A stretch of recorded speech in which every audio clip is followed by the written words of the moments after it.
లింగ రూపంలున్నవో లింగమయ్యా, జగమును కాపాడు మా జంగమయ్యా.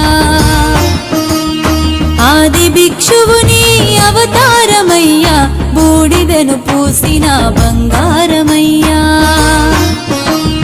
నీవే దేవుడని మొక్కినాము, నీవే బోధి నుదుటిన దిద్దినాము.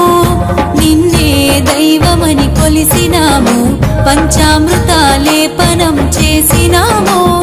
నీ ఆజ్ఞలేనిదే సీమైన